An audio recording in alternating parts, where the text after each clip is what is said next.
In the last video, we talked about bioreactors and fermenters and the slight differences between them. And we said a fermenter is really designated for bacteria or yeast, while a bioreactor is actually the mammalian cell that is doing some type of work for us to create a product that we want to isolate, that we want to keep, and that we want to manufacture and sell a little bit later on down the road.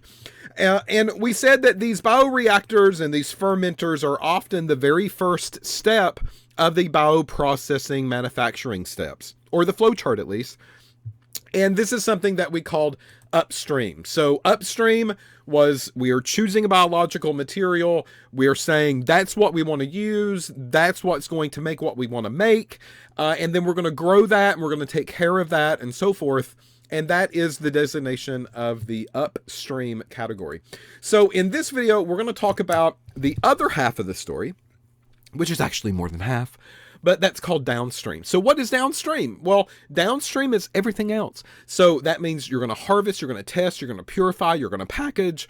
Everything else in that flow chart that we talked about, that we discussed, is going to be called downstream. So if I take a look at this flow chart, here I see a fermenter and a bioreactor. All right, that's our very first step. And then after it does what it needs to do, then step number 2 is going to be harvest/recovery. Well, this is often kind of in the same tank sometimes. Sometimes it's transferred into a different tank.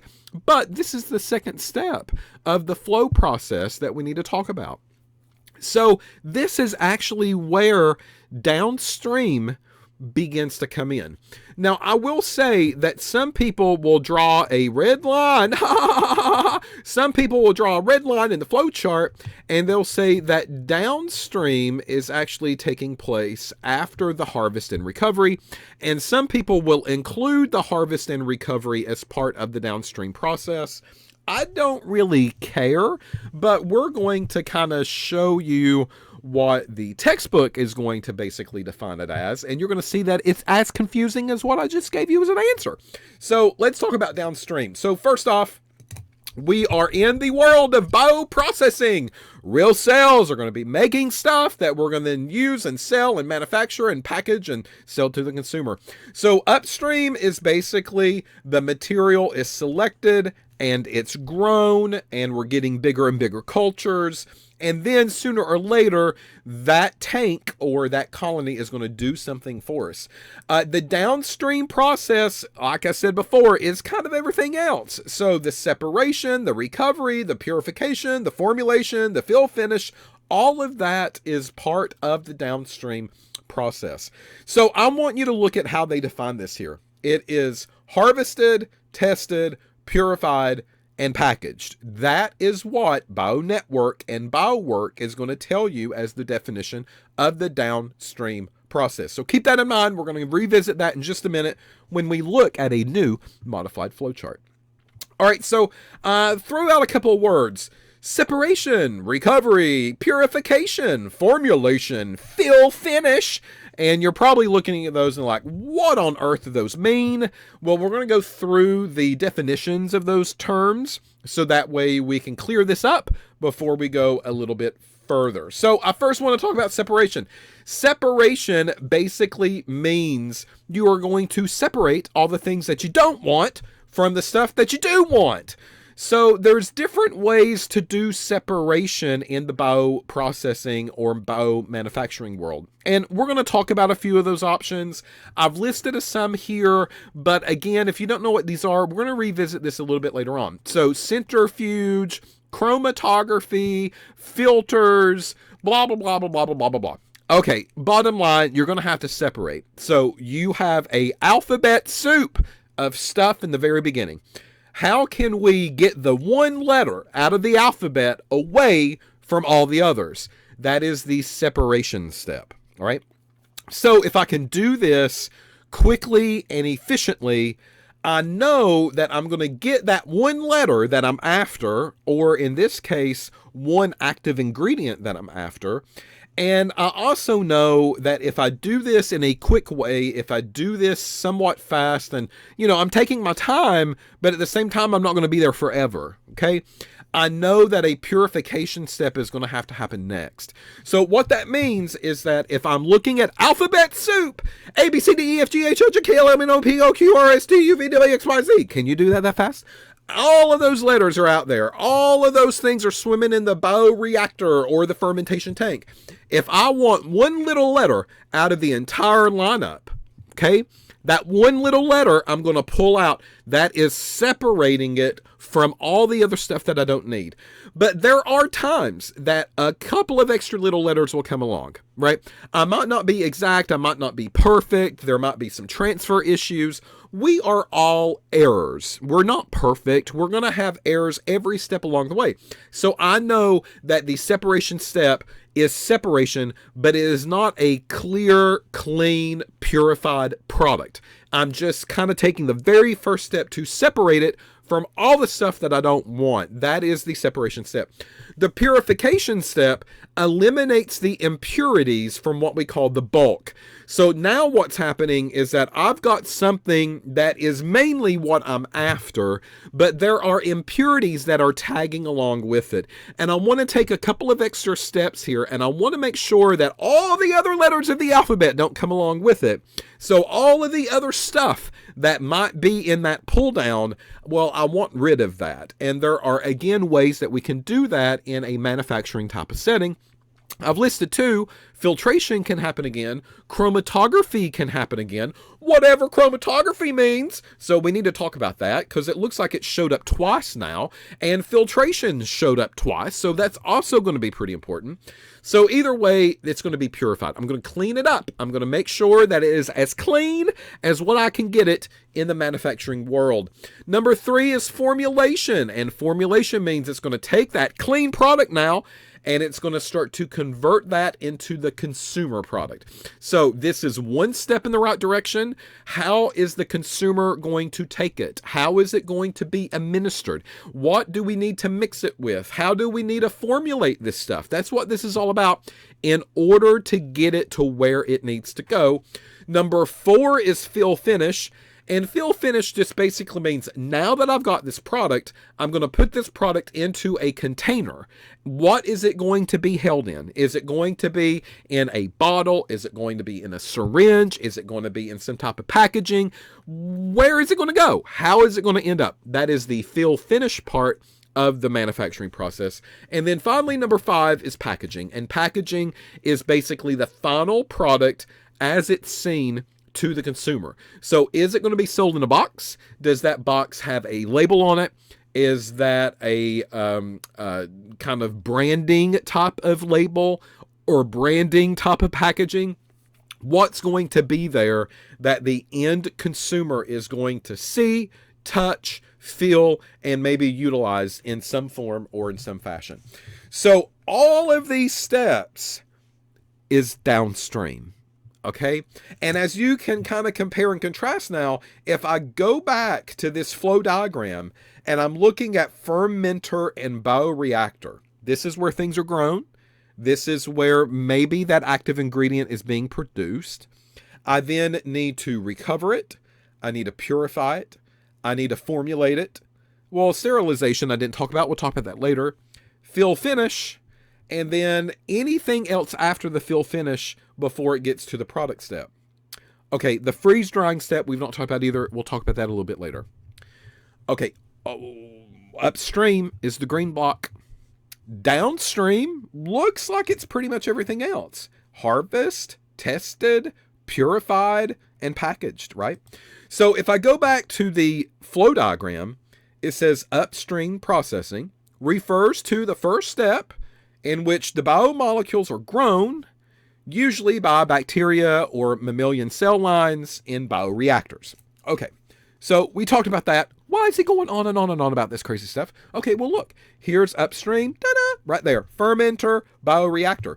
Then it says downstream processing refers to the recovery and purification of the pharmaceutical products. Oh, I see. Look, this flow diagram for upstream says fermenter, bioreactor, as well as harvest and recovery.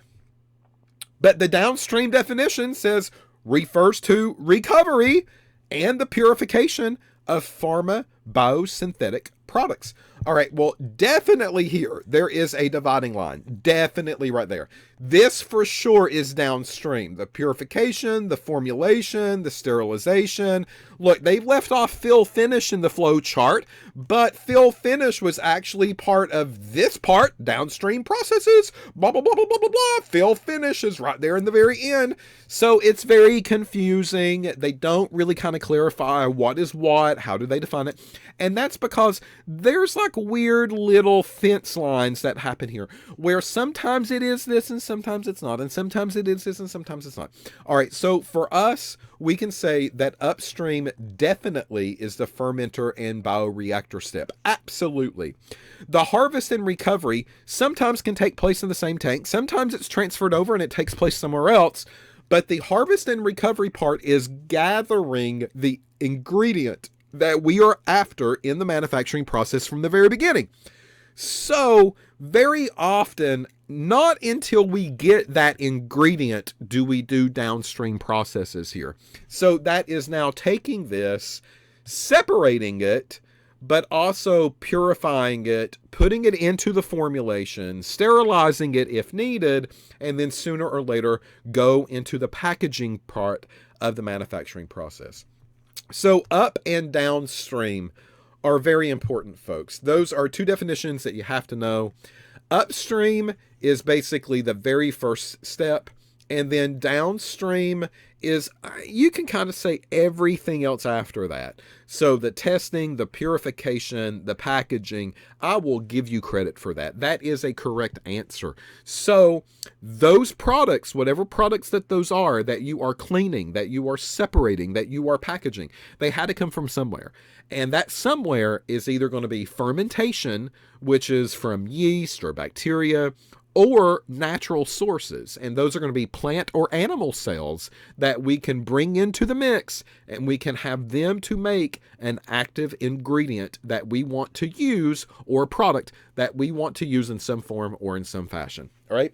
So those are the differences between upstream and downstream. Keep in mind, there will be a slight terminology question or kind of quiz question that you're going to see on the upcoming test that will ask you to describe the difference between upstream and downstream. Now, I want to say the reason that these fluctuate a little bit, no manufacturing company is exactly the same, okay? You can imagine that, and not all of them have to have the same steps. So what this means is that if I go back to this flow chart, right, and I'll look at all of these steps, well, different companies can have multiple manufacturing sites. Or maybe those companies only focus on one or two of these steps, and that is it. And then they outsource it and they send it somewhere else to get the rest of it done. I don't know how the company is going to be set up when you go to work, but they will be set up in some form or fashion that makes sense to them. So there is a chance that maybe my location only has upstream processes, and that is it. And maybe we're just fermenting, we are just putting them in bioreactors, we're just taking care of them, we're just growing the cultures and doing what we need to do with them, the colonies. Okay, well, if that's the case, great. Maybe that's all that that particular site location is going to do. Once that's done, those can be transferred. I don't know. Or maybe that manufacturing site could also go to the second step, which is the recovery of the ingredient. So maybe we at least go through that part. If we're going to take the trouble of growing them and making a product, maybe we need to kind of look at isolating that product as well. So we can do the first step in that flow chart, and then after that, everything can be sent off to a different location or a different company where they can pick up from where we left off and finish out the manufacturing maybe. It does not matter. But the goal here is for you to understand that different companies behave different ways. So you could see the full-blown scale manufacturing lineup or only pieces and parts. Whichever way that is, we're going to kind of understand all of the steps that go into this. So that way we have a full advantage of the larger, bigger view of what is happening on the inside of the company, and maybe why my job is important, because if I know the importance of my job and how my job affects other people in the company, then I have a new appreciation of the task or the role that I am doing on my end. And I can also appreciate the job that maybe the packaging people are doing, because their job is important as well. And why are they doing what they are doing? And how does that result in the end product that's going to be sold? Because that's how the company is going to make money, and that's how I make a paycheck. Because if the company doesn't make money, I don't get paid. It's as simple as that. All right. All right. So the next step that we want to talk about is harvest and recovery. There's a slight terminology difference here. Notice it says harvest / recovery. So these are two terms, and those two terms are going to be important, and we got to understand the difference between them. So to harvest basically means that you're going to take the cells that you started off with in the bioreactors or the fermenters or whatever the case is.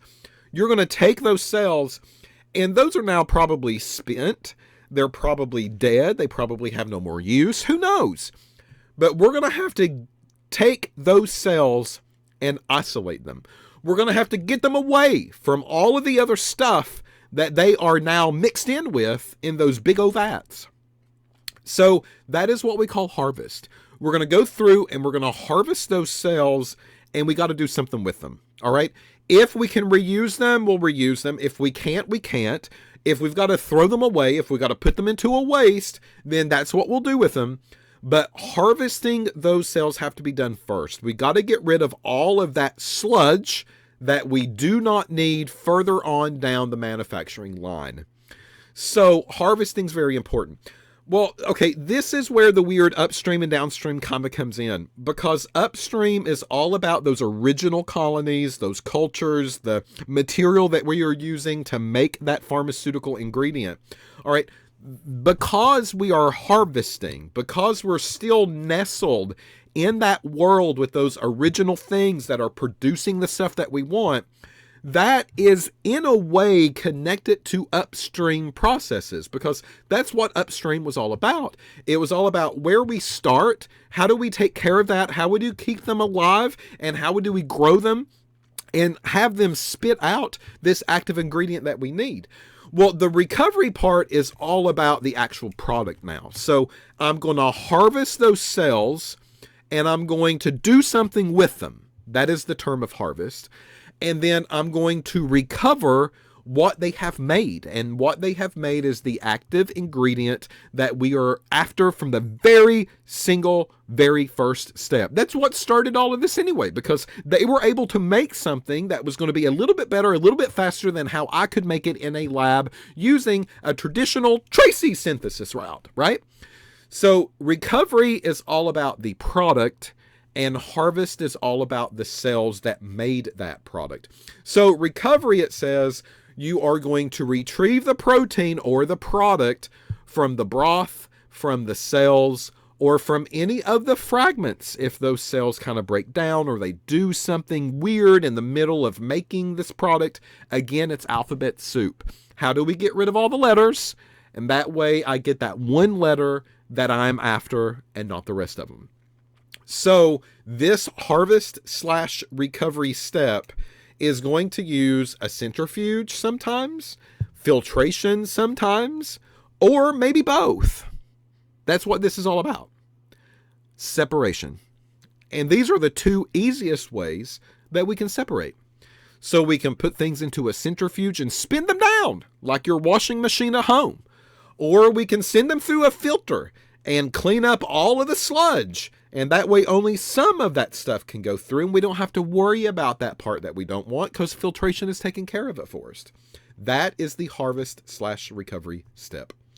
Harvest, again, we are looking at a very rapid separation. That's the key word, because I don't want this process to take forever. That's really the reason that the purification steps are in place. I need something that will quickly separate the majority of those components.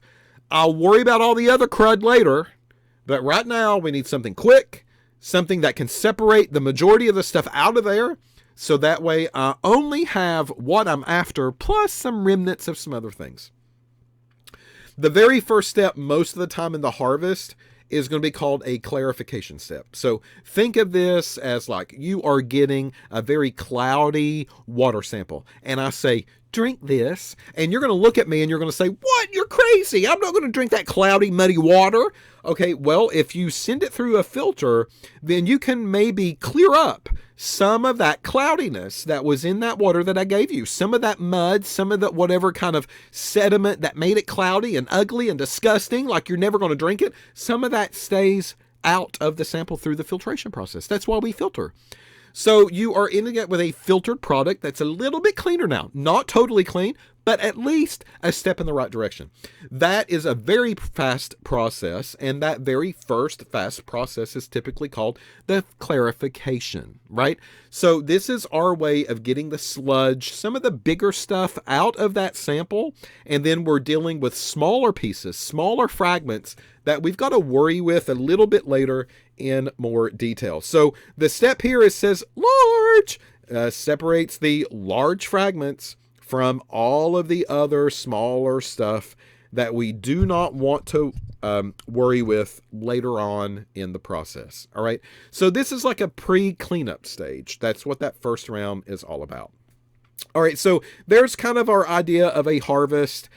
Typically, again, centrifuge or filtration is really all that's needed or all that matters. And then all of the specifics of the purification steps that will be a little bit more detailed happen later on down the manufacturing line. But this is the initial stages of the cleanup, right?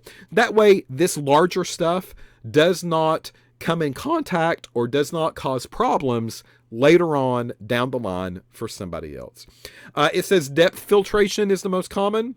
And depth filtration, look, it says it diverts a fluid through a convoluted path to separate large cell fragments from smaller pieces. That's how they defined that. So if you've ever watched the movie The Shining, at the very end of that movie, there's like an English garden maze that happens in the very end, right? So Jack Nicholson is chasing me through the garden maze, and I'm screaming and I'm yelling, and he's coming at me with a knife or a chainsaw or whatever he had in the movie. And then as I'm running through the maze, it is a convoluted path, right? I'm going to get twisted. I'm going to get turned. I'm going to turn a corner and be like, oh no, what do I do now?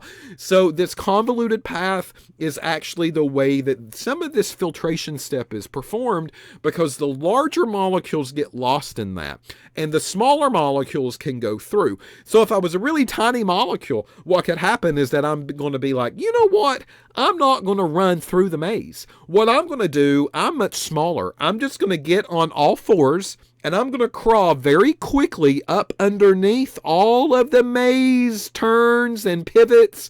And I'm just going to go straight to the center and crawl up underneath all of the bushes. Now, some of you might say that's cheating. Well, if so, okay, whatever, I cheated. But biomanufacturing and the bioprocess world needs that cheating step, because this is a very quick way to get what we want, which is those maybe tinier little molecules, to go through that maze and make it to the other end. And all of the larger, bulkier stuff cannot do that, and it stays behind. So that is our clarification step, and that is the step of harvest.